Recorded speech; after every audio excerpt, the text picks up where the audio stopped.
Le invito a un momento de meditación. Vamos a inclinar nuestro rostro en reverencia a la palabra de Dios, donde quiera que usted esté, y vamos a ponernos en las manos del Señor. Amado Dios, Padre Celestial, te agradecemos esta nueva oportunidad. Te adoramos, te glorificamos y presento a ti todo este pueblo, Señor. Toda esta multitud que está a través de los medios escuchando tu palabra. Tú conoces sus corazones, sus carencias, sus obstáculos, sus dificultades. Señor, las cadenas que le impiden la paz y la felicidad. Obra conforme a tus proezas, a tu grandeza, a tu misericordia. Y habla a este país y háblale al mundo a través de un humilde siervo que tú has utilizado como instrumento. En el nombre de Jesús. Amén. Vamos a leer en el libro del profeta Ezequiel, capítulo 37, versículos 11 al 14, y dice así la palabra del Señor. Luego me dijo: hijo de hombre, estos huesos son el pueblo de Israel. Ellos andan diciendo: nuestros huesos se han secado. Ya no tenemos esperanza, estamos perdidos. Por eso profetiza y adviérteles que así dice el Señor: pueblo mío, abriré tus tumbas y te sacaré de ellas y te haré regresar a la tierra de Israel. Y cuando haya abierto tus tumbas y te haya sacado de allí, entonces, pueblo mío, sabrás que yo soy el Señor. Pondré en ti mi aliento de vida y volverás a vivir y te estableceré en tu propia tierra. Entonces sabrás que yo, el Señor, lo he dicho y lo cumpliré. Lo afirma el Señor Jehová de los ejércitos. En esta oportunidad quiero compartir con ustedes con el tema que ya hemos anunciado. Supervivientes. Supervivientes es el tema que hemos tomado para compartir en esta oportunidad con esta vasta y noble audiencia. En una galería de Londres, famosa, había una pintura del no menos famoso pintor y escultor Federico Watts. En ese cuadro que la gente se detenía a observar, había una mujer sentada sobre el globo de la tierra, sus ojos vendados y un laúd en sus manos. El laúd es un instrumento de 12 cuerdas, parecido al violonchelo, pero que se toca por pulsaciones. El laúd tiene 12 cuerdas y tenía 11 cuerdas rotas. Solo tenía una cuerda servible. Y la mujer está tratando de tocar y de sacar música de ese viejo laúd. La moraleja, la enseñanza de este cuadro es que mientras quede una cuerda, hay esperanza. Mientras quede una cuerda, yo espero escuchar música.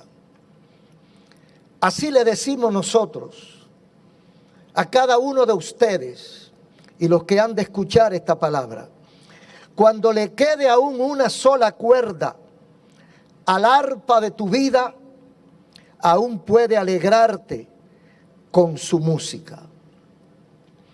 Decía Karl Menninger, famosísimo psiquiatra del siglo pasado de los Estados Unidos, lo mejor que puede hacer un psiquiatra por sus pacientes es encender la llama de la esperanza.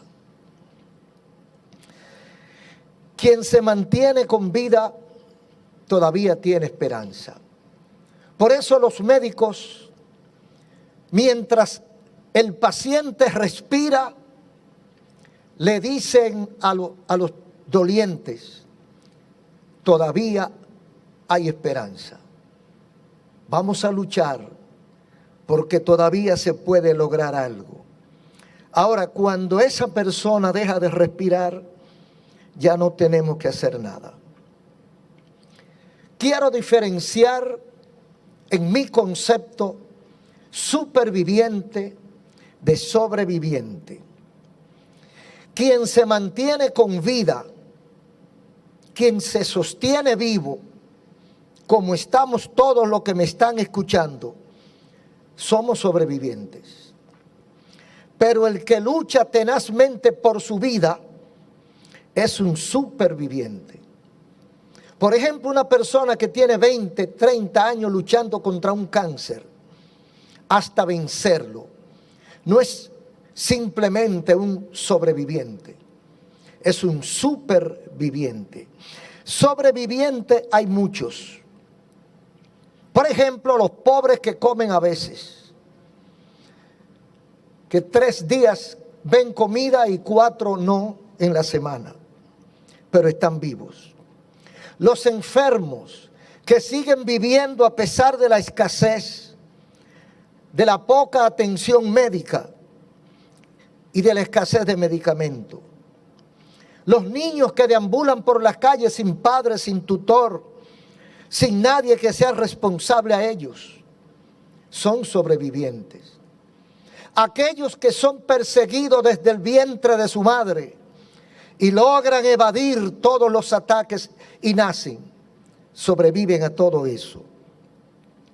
Amigos y hermanos, estoy convencido de que la enfermedad de hoy, no solo en la República Dominicana, la enfermedad de hoy a nivel mundial es la falta de esperanza. Es una enfermedad grave. Es una enfermedad que deviene en otras afecciones del cuerpo y del alma. Y contra esa enfermedad todavía no han hecho vacuna.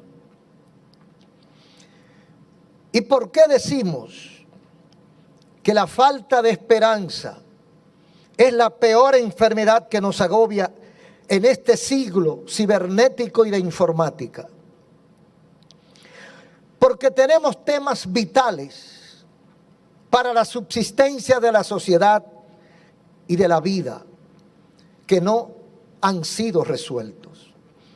Tenemos temas como de la justicia, tantas conquistas que tenemos, cuántos países superadelantados, desarrollados, pero todavía no pueden levantar la bandera blanca de la justicia.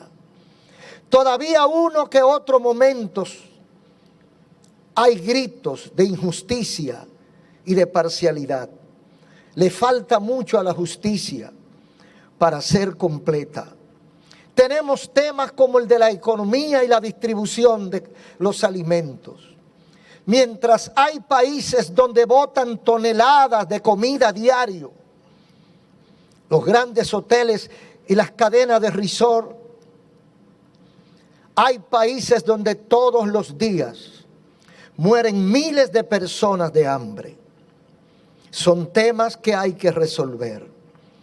Temas como el de la corrupción política, que impide, porque si hay un cáncer que destruye más a la sociedad, es la corrupción. La corrupción impide la implementación de políticas públicas que puedan garantizar la equidad y el vivir tranquilo en la sociedad. Pero estamos lejos de ahí. Estamos en un sistema, el sistema que nos gobierna, el sistema por el cual nos regimos y que nos ufanamos. Y de hecho es verdad que ha sido lo mejor que el hombre ha logrado, la democracia. Este sistema está corrompido y está sobre una plataforma inestable, insegura, movediza. Sentimos amenaza de gran tsunami. Es probable que en cualquier instante, en cualquier país, se levanten tsunamis sociales, pobladas, revueltas.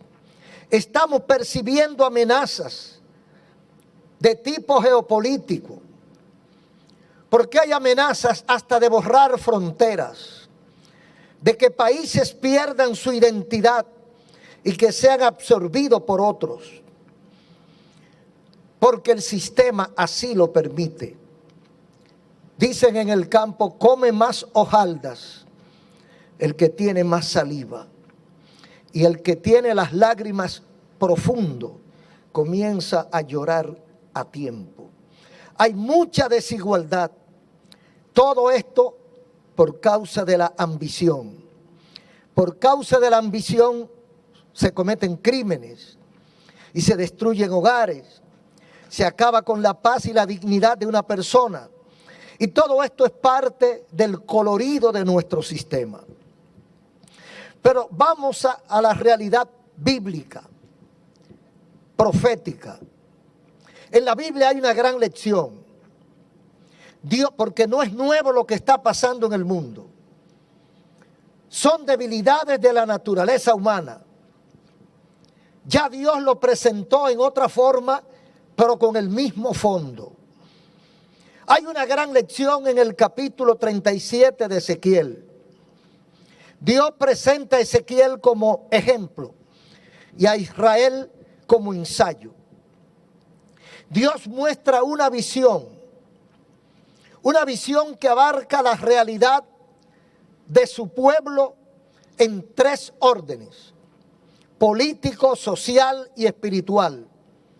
Pero a pesar de todo deja ver una brecha, un rayo de luz, el cual puede guiarnos a feliz término. Ezequiel era el atalaya de Israel. Tenía años denunciando a Israel su pecado, advirtiendo que la ira de Dios podía desatarse contra ellos, diciéndole cuál era el camino correcto. Pero la respuesta de Israel al profeta era indiferencia, idolatría, paganismo, fornicación, maldad y no arrepentimiento.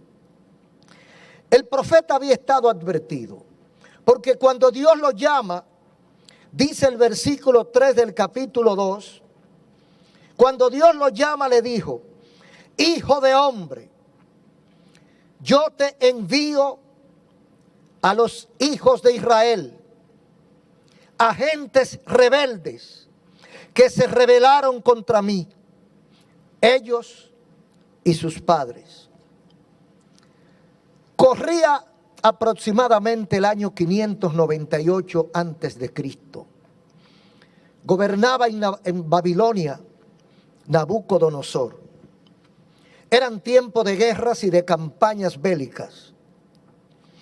Nabucodonosor decide invadir a Jerusalén. Invade a Jerusalén y arrasa con todo, incluyendo el templo. Masacraron, mataron hombres y mujeres, niños y adultos. Y a los que no mataron y a los que podían servir para algo, se los llevaron cautivos, desterrados a tierra de Babilonia. Después de una gran guerra que sembró dolor, pánico, espanto y destruyó toda la esperanza de este pueblo, incluyendo al profeta Ezequiel. Fueron llevados hacia Babilonia en calidad de esclavos o de presos de guerra. En esa circunstancia, ¿cuál era el ánimo de Israel? ¿Cuál era el ánimo de la ciudadanía que había puesto su esperanza supuestamente en Dios? El mismo profeta, que también era sacerdote, estaba ministrándole a los cautivos, pero él mismo no tenía respuesta para la situación que lo embargaba. La esperanza había huido de su presencia. Y en esa condición, Dios llama a Israel para enseñarle algo. Y dice el versículo 1 al 3 del capítulo 37. La mano de Jehová vino sobre mí y me llevó en espíritu de Jehová y me puso en medio de un valle de huesos y por cierto secos en gran manera. Y me dijo: hijo de hombre, ¿vivirán estos huesos? Dije: Señor, tú lo sabes. Esto es un cuadro de la situación espiritual de Israel. Dice: los huesos ya estaban secos. Y encima de que estaban secos, estaban esparcidos, dispersos por el monte, por el campo. Estos huesos representan a Israel. Este es el pueblo de Israel. El profeta, que es uno de los afectados con la situación social y política de su pueblo, Dios lo toma y lo pone en medio para que vea y tuviera una idea de cuál es la situación del pueblo de Israel. Y en esta visión hay por lo menos 3 mensajes. El primer mensaje es una orden. A los huesos se le pide que escuchen. Dice el versículo 4 y 5 resumido. Dios le dijo al profeta: profetiza o predica o habla sobre estos huesos y diles: huesos, así dice Jehová, yo hago entrar espíritu en ustedes y vivirán y sabrán que yo soy Jehová. Una orden. Diles a ellos que escuchen palabra de Jehová. Yo hago entrar espíritu en ustedes. El segundo mensaje es que Dios lo hace escuchar. El escuchar es vital para recuperarnos de cualquier adversidad, prestar atención al consejo, escuchar la voz de Dios. Todo esto produce cambio. Notemos cómo Dios envía a un hombre a un campo sin esperanza. La orden es escuchar lo que va a decir el profeta, porque después de escuchar, vienen las soluciones. ¿Qué es lo que menos hace nuestro mundo siglo XXI? Lo menos que hace la gente de este tiempo es escuchar. No escuchan ni a sus líderes, mucho menos escuchar a Dios. El pueblo no ha querido escuchar la voz de Dios. El pueblo estaba disperso como hueso seco. No había esperanza de vida, no había esperanza de recuperación. Dios le dice que escuchen. La orden es escuchar, porque escuchar produce cambios. ¿Y qué pasa? Mientras el profeta explica, predica o profetiza, pasó algo. Dice el versículo 7: y hubo gran ruido mientras yo predicaba. Y he aquí un temblor, y los huesos se juntaron, cada hueso a su hueso. Lo primero es que los huesos oyeron. Lo segundo es que entendieron. Y lo tercero es que obedecieron. Dice el profeta que mientras él predicaba, oyó un ruido. Y cuando observa, nota que cada hueso está moviéndose hacia otro hueso. Cada hueso está buscando su hueso correspondiente. Y cada hueso se juntó con su hueso. Cuando oímos la voz de Dios, cuando escuchamos la voz de Dios, se produce un movimiento en nuestro ser. y cada quien busca el orden correspondiente. Porque para algo escucha el mundo o escucha la gente la voz de nuestro Dios. ¿Qué decía el mensaje del profeta? Fíjese, el profeta trae un mensaje de vida, pero antes de Dios dar vida, quiere que le escuchemos. O sea, Dios llama nuestra atención. Dios quiere que yo le preste atención. Dios quiere que yo escuche su voz. Así como aquellos huesos que a pesar de estar secos, quiere decir que no había ningún vestigio de esperanza. No había la más remota esperanza de vida. Pero a pesar de esta remota esperanza, ellos oyeron la voz de Dios. Escucharon la voz de Dios, lo que muchas veces nosotros no queremos hacer. Porque si este mundo escuchara la voz de Dios, otra suerte fuera la suya. Pero la gente, los jóvenes y los viejos, se resisten a escuchar el mensaje que Dios tiene para ellos. Estos huesos escucharon la voz de Dios y no solo la escucharon, la obedecieron. Y cada uno buscó su hueso.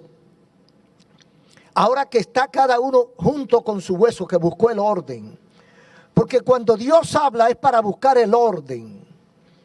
Decimos que la gente no escucha la voz de Dios. Porque el mundo que hoy vivimos nosotros, en este 2021, es un mundo desordenado. Si el hombre oyera la voz de Dios, no abandonara a su familia. Si el hombre, si la mujer, si los seres humanos escucharan la voz de Dios, fueran respetuosos de las leyes, no maltrataran el medio ambiente, no maltrataran a su prójimo, no fueran egoístas ni avaros. Pero el hombre no quiere escuchar la voz de Dios. Los huesos escucharon la voz y dice que cuando cada hueso se junta a su hueso, se forman esqueletos y pasan de esqueletos a cadáveres. Primero se forman los esqueletos, el armazón de osamenta. Luego sube carne y tendones sobre esos huesos, pero todavía son muertos. Pasaron de esqueletos a cadáveres. Ahora tienen apariencia, porque ya usted puede ver la edad, puede ver las facciones, puede ver la tez de aquellos cadáveres, porque ya tenían tendones. Y dice versículo 10, 8 al 10. Y miré y he aquí tendones sobre ellos. Y la carne subió y la piel cubrió. Pero no había en ellos espíritu. Y me dijo, hijo de hombre, profetiza. Di al espíritu, así ha dicho Jehová. Espíritu, ven de los cuatro vientos. Sopla sobre estos muertos y vivirán. Y profeticé. Y entró espíritu sobre ellos y vivieron, un ejército grande en extremo. Ahí termina la visión. Un gran ejército grande en extremo, de pie, de huesos secos a un ejército. Ahora, ¿cuál es la interpretación bíblica que Dios le da o que contempla la Biblia a esta visión? Está en el versículo 11 al 14. Todos estos huesos son la casa de Israel. Ellos dicen, nuestros huesos se secaron y pereció nuestra esperanza y somos del todo destruidos. Pero dice Jehová, he aquí yo abro vuestros sepulcros y los haré subir de sus sepulturas y sabrán que yo soy Jehová. Para ellos no había ninguna esperanza de vida y menos de un ejército. Pero dice Dios, yo abro tus sepulcros, haré subir de sus sepulturas y sabrán que yo soy Jehová. Está invitándonos a que a pesar de todo, aunque ya estemos sepultados, Dios puede levantarnos y devolvernos a la vida. Eso lo hizo con Israel. Estaban cautivos en Babilonia, incluyendo profetas y sacerdotes. No había nada ni nada que pudieran hacer para volver a ser pueblo.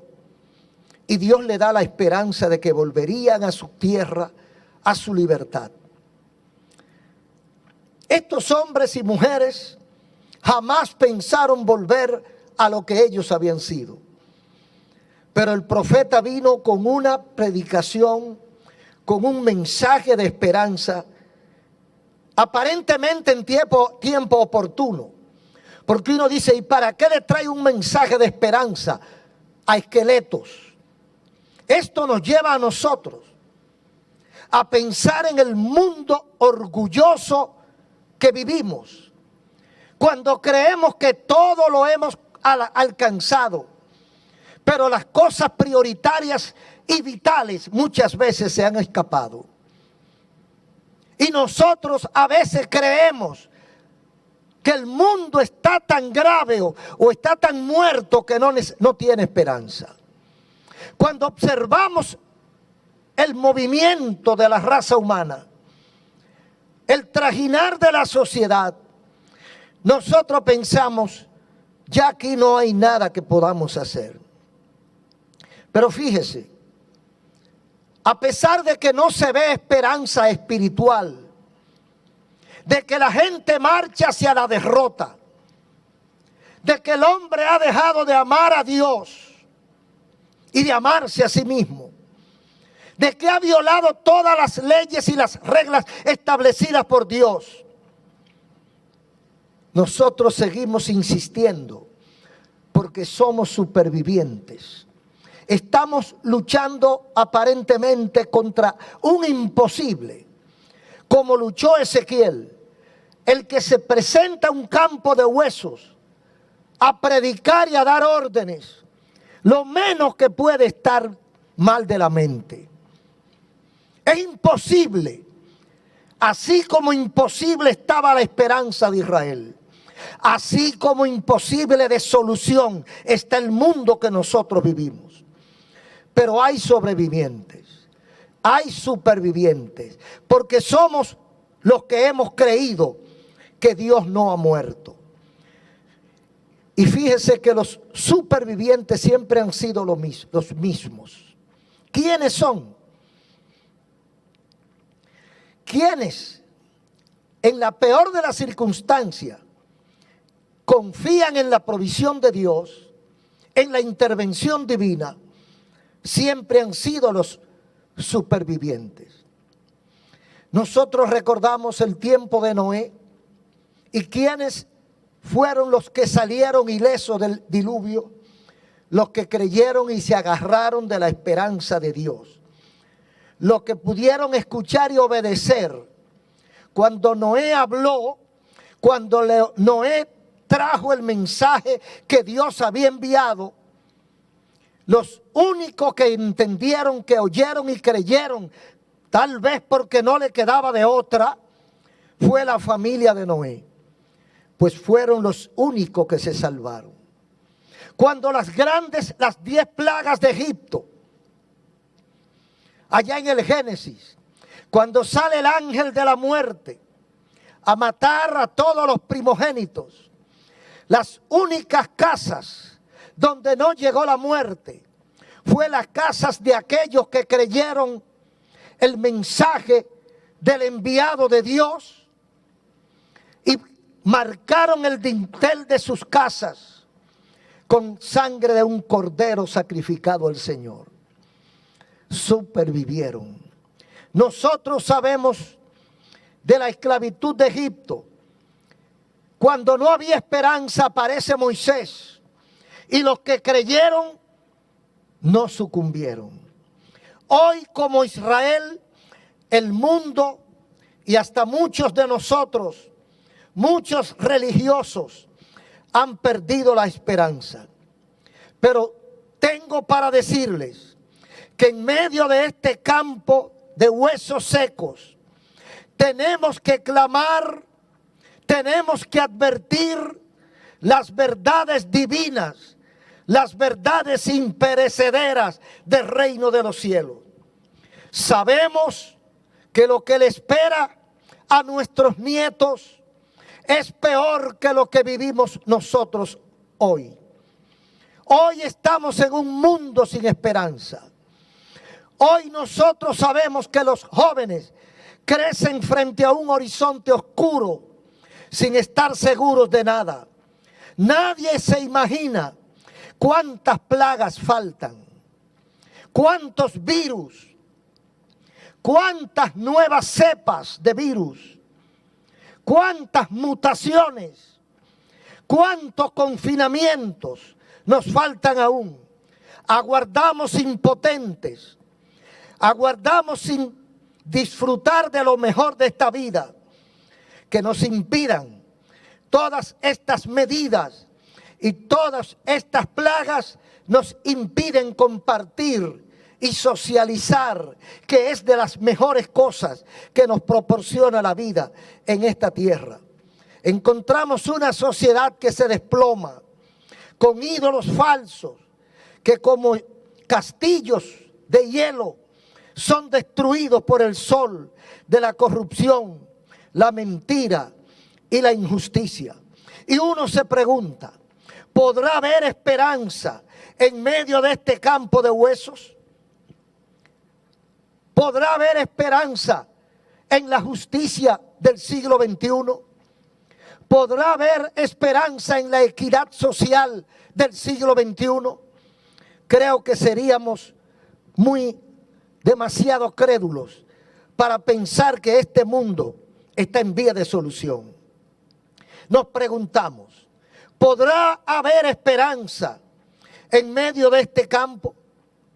Solamente si se toma la decisión de escuchar la voz de Dios a través de su palabra. Todo el que tiene 5 sentidos y lee los periódicos, escucha las noticias y ve lo que está ocurriendo en el mundo civilizado de hoy, ve cómo madres matan a sus propios hijos, ve cómo padres, cómo hijos se levantan contra sus padres, ve los abusos y las injusticias que se cometen a nivel social y a nivel de empleomanía. Ve cuántas cosas negativas se siembran y se cosechan. Todo el que está observando la sociedad moderna tiene que llegar a una conclusión: no hay esperanza. Sin embargo, Dios siempre deja una puerta abierta, y por eso estamos predicando que somos supervivientes, porque de esta crisis, de estas pandemias, de estos terremotos, vamos a salir airosos, pero van a salir triunfantes, van a salir victoriosos única y exclusivamente aquellos que se atrevan, aquellos que sean capaces de levantar la mirada por encima de la penumbra, por encima de la sombra, por encima de la basura, y observar al sol de justicia, observar la palabra del Eterno, que tiene una solución oportuna para cada uno de nosotros. En Apocalipsis, capítulo 7, nosotros encontramos una brecha de lo que Dios nos quiere decir. En medio de un proceso judicial que Dios desata sobre la impiedad y la maldad de este mundo, Dios deja ver una ventana de gracia para que nosotros sepamos, para que nosotros entendamos que por oscura que esté la noche, hay un rayo de luz.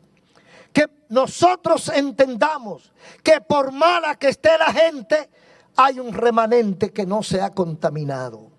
Para que nosotros entendamos que por turbulento que estén los vientos, que por altas que estén las ondas del mar, nuestro barco no se va a hundir si tenemos nuestra esperanza puesta en Jesucristo.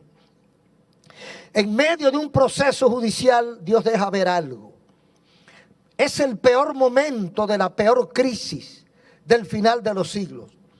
Terminando el 6º sello del capítulo 6 de Apocalipsis, dice: porque el gran día de su ira ha llegado, ¿y quién podrá estar firme? Cuando Dios comience a pasar factura, cuando Dios comience a llamarnos la atención, dice el último versículo del capítulo 6 de Apocalipsis, que los grandes, los capitanes, los generales, los poderosos estarán de rodillas clamando al sol, clamando a la luna y a las estrellas: caed sobre nosotros, cúbrannos de la ira de aquel que viene, porque su día ha llegado. ¿Y quién podrá sostenerse en pie? Y ahí mismo comienza el capítulo 7 de Apocalipsis, donde se abre una nueva sección de trompetas. Y dice el versículo 1, una selección de judíos, una multitud incontable de todo el pueblo aparece en la escena. El Señor nos presenta que en medio de el proceso ya iniciado de los últimos juicios, aparece una cantidad de judíos que Dios selló para que puedan pasar lo peor de esta historia y salir victorioso, y los separa y le da la esperanza de que ellos van a salir victoriosos. Inmediatamente en el versículo 14 aparece otra multitud que, a pesar de los juicios que ya se han desatado, aparece una multitud incontable de todo pueblo, raza y lengua. Dice que estaban delante del trono y en la presencia del Cordero, vestidos de ropas blancas y con palmas en las manos. Y cuando esta escena se está desarrollando frente a Juan, el apóstol, aparece un anciano y hace una pregunta: ¿y estos quiénes son? ¿Y de dónde vienen? Le preguntan a Juan. Señor, tú lo sabes. Y él le contesta renglón seguido: esos son los que han pasado por grandes tribulaciones y no han manchado su ropa. Es decir, hermanos, es decir, amigos, estamos en el peor de los tiempos de la historia de la humanidad. Nunca había habido tanta maldad como la hay en este tiempo. Nunca habíamos visto tantos crímenes, tanto derramamiento de sangre, tantos abusos como los estamos mirando en este tiempo. Y cualquiera piensa: nadie sirve, todo se perdió. No, hay un grupo que no ha manchado su vestidura y que se ha mantenido fiel, haciendo la honra y la voluntad del Señor. Pero hoy estamos frente a un campo de huesos secos, tal vez más seco que lo que vio Ezequiel. Porque cuando uno observa con el microscopio de la inteligencia humana, descubre que no hay nada que sirva en esta tierra. Todo se ha perdido, desde los niños hasta los ancianos. Y lo último que se ataca ahora es la fe. La fe está siendo atacada como nunca, desde todos los ángulos, para que la fe desaparezca, porque la fe le da vida al alma, con o sin pandemia. Muchos la han perdido, muchos le atribuyen la pérdida de su fe al proceso de la crisis sanitaria por la cual ha estado pasando el mundo. Se han quedado estáticos, convertidos en esqueletos, en cadáveres espirituales, algunos encerrados en sus casas, petrificados, parece que esperando al ángel de la muerte que vaya en busca de ellos. La fe ha sido atacada por radio, por televisión, por prensa, en universidades, en escuelas, en enseñanza desde los niños, desconstruyendo la fe que ha sido sembrada en los corazones. Está siendo atacada para que la gente no busque a Dios. Y actualmente nos consta, vivimos en una sociedad llena de zombies, gente sin esperanza, gente sin motivación, angustiados, depresivos, deambulantes, gente que no ama a Dios ni ama su propia vida. Nosotros somos testigos porque lo leemos y lo escuchamos en los noticiarios, cómo el suicidio y el homicidio van en aumento. La gente ha dejado de amar, la gente se aborrece hasta su propia vida. Hoy siglo XXI, 1 de enero del año 2021, y de aquí en adelante, y en los pocos años de atrás, hoy, en este tiempo moderno, asesinar el hijo en su vientre es señal de progreso y adelanto social. Los países atrasados no han aprobado el aborto. Los países adelantados han aprobado el aborto, han legalizado el aborto. Lo que hace una diferencia, los países legales, los países adelantados son los que matan a los niños en el vientre. Los países atrasados son los que respetan la vida de su hijo. La Biblia lo dijo con tiempo. Ay de al que a lo malo le dice bueno y a lo bueno le dice malo. Ay del que a lo amargo dice dulce y a lo dulce dice amargo. Tenemos nuestra propia posición, porque hoy el debate es si dejamos vivir o si matamos una criatura inocente. Cuando el debate de hoy debía ser cómo salimos de la crisis económica, cómo salimos de la crisis sanitaria que nos abate.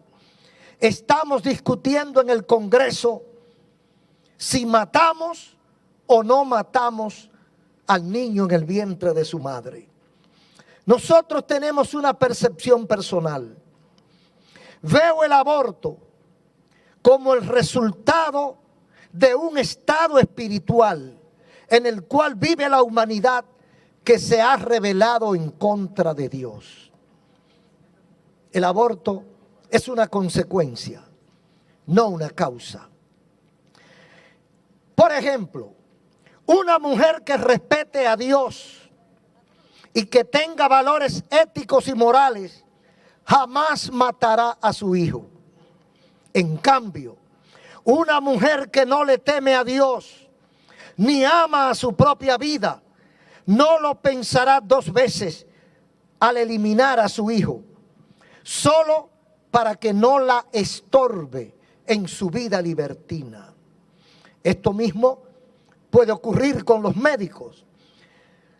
Igual ocurre con los médicos. Médico temeroso de Dios, médico fiel al juramento hipocrático, jamás se prestará a un crimen semejante. En resumen, no creo, y esto es una posición personal, no creo que la solución dependa de una legislación. Repito, no creo que la solución de este problema dependa de una legislación. Creo más bien que es un tema de conciencia y un tema de salud. Las iglesias debemos hacer mejor nuestro trabajo, porque la iglesia es la llamada a inculcar valores en el corazón de mujeres, de niñas y de niños. La iglesia es la llamada a formar hogares y los hogares a formar personas. Eso es lo que está ocurriendo. No hay conciencia, no hay valores. Lo que hay son antivalores. Lo que hay es una soberbia rebelión contra Dios. Se han rebelado contra todo lo que Dios ha establecido y no le queda de otra que convertirse en criminales hasta de sus propios hijos. Otra de las negatividades o de las cosas feas de nuestro tiempo, de este mundo, de este campo de huesos secos moderno, es la cantidad de información negativa que recibimos. Los medios de comunicación están repletos de información negativa o desinformación. A veces hay que apagar el televisor para que no bote sangre por las pantallas. Nosotros estamos siendo víctimas de un bombardeo informático y nos están adecuando nuestra mente a lo que el sistema diabólico quiere que nosotros creamos y hagamos. Y a base de noticias y de constante información, no pasan 10 minutos sin que nos llegue una noticia negativa, van haciendo que nuestra mente se adapte a esta situación de crisis. Los medios, las informaciones presagian crisis, presagian plagas, presagian, anuncian más confinamiento, más distanciamiento. Resultado del encerramiento y el pánico generalizado. Se ha deteriorado la salud de la mente. Se han aumentado la violencia y la agresividad, porque ese es el mundo que estamos formando. Y crea usted que en una información que usted 24 horas al día no puede escapar, podrá mantener su mente limpia, libre y victoriosa frente a tanta negatividad de nuestra sociedad. Estamos peor que el campo de los huesos secos y estamos en tiempo de escuchar la voz del profeta, la voz de la palabra de Dios. Y nosotros preguntamos, de todas estas situaciones adversas, ¿habrán héroes? Hay poca posibilidad, pero quienes logremos salir ilesos de esta guerra sin cuartel, seremos llamados los supervivientes. El fin está cerca, muy cerca. Estamos avanzando hacia una hecatombe final. Y los científicos y los globalistas lo saben. Esto explica los aprestos que hacen para una inútil supervivencia. Tratan de amortiguar golpes porque saben que lo que viene será irresistible. Habrá supervivientes, lo creemos. De toda esta maldad, de toda esta malignidad, habrá supervivientes. Sí, los habrá. Los habrá en la política. Los supervivientes, habrá supervivientes del monstruo de la corrupción y la calumnia, porque estamos en una sociedad donde el que no se corrompe no sirve, donde hay que corromperse para estar de acuerdo con lo que se mueve en el ambiente. Pero hay gente que ha puesto la marca de la sangre de Cristo en su frente y no importa lo que el diablo haga ni lo que el diablo invente, no nos vamos a doblegar. Seremos los pocos supervivientes de esta catástrofe. Habrá supervivientes en la familia. Habrá supervivientes de la descomposición y la falta de afecto natural. Pocos supervivientes de la constante amenaza y crímenes contra las damas a manos de bestias con cuerpos de hombre. Y la iglesia supervivirán aquellos que no se distraigan, aquellos que mantengan su mirada puesta en nuestro guía y salvador Jesucristo. Aquellos que no se distraigan, aquellos que no dejen que el mundo rompa su comunión con Dios, esos seremos los supervivientes del final de los siglos. Hay muchos que lamentablemente están congelados congelados dentro de sus propias congregaciones, alegando cualquier causa, cualquier razón. Pero sabemos que el Señor no ha fallado. El Señor no fallará. Y dice la Biblia, el que me busca, me encuentra. Y hoy estamos en un mundo que se debate entre la vida y la muerte. En un mundo que si continúa por la senda que va, nadie va a escapar. Solamente aquellos que en cualquier momento nos van a sacar de esta tierra y nos van a levantar a un lugar de paz, a un lugar de tranquilidad, donde no habrá llanto, no habrá dolor, no habrá muerte, no habrá enfermedad, a un lugar especial. Y dice la Biblia, el que venciere poseerá todas las cosas, y yo seré su Dios, y él será mi hijo. Pero los incrédulos, abominables, homicidas, fornicarios, hechiceros y mentirosos tendrán su parte en el lago que arde con fuego y azufre. Supervivirán aquellos que no se dejen matar la fe, aquellos que se agarren con uña y diente de Jesucristo, aquellos que sepan, que recuerden que el cielo y la tierra pasarán, pero la palabra de Dios no pasará. Todo lo que vemos, todo lo que escuchamos, todo lo que nos ofrece esta sociedad pasará, pero nosotros, los que hemos creído en el eterno Dios, los que hemos creído en el Creador, los que hemos puesto nuestra mirada en Jesucristo, recordamos las palabras del profeta Isaías 45:22.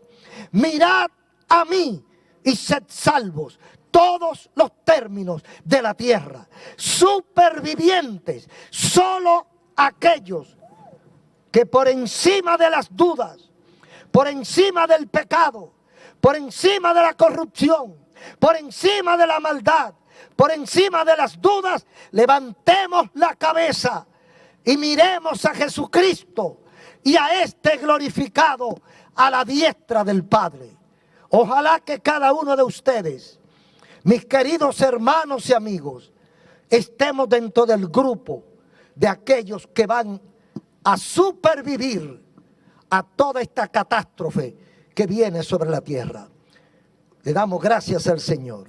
Padre, gracias por tu palabra. Gracias. Termina tu obra en los corazones, en el nombre de Jesús. Amén. Ahora quiero invitar a los amigos que nos han escuchado, si han entendido, si Dios tocó tu corazón, si entiendes que lo que hemos predicado es la verdad, si sabes que tu situación no es la mejor frente a Dios, si anhelas, si quieres un acercamiento a Dios, te voy a guiar en una oración. Quiero que repitas conmigo esta oración, donde quiera que estés. Vamos a pedirle perdón al Señor.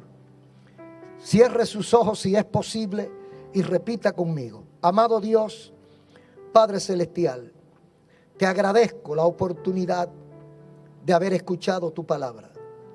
Señor, reconozco que he pecado y que he tenido una vida desagradable a ti.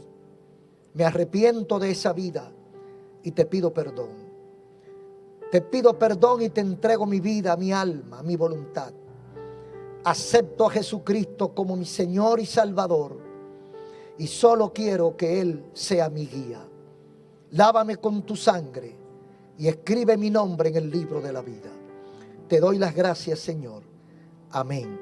Si lo has hecho de corazón, debes asistir a una iglesia cristiana evangélica, debes leer la Biblia todos los días y debes hablar con Dios en oración.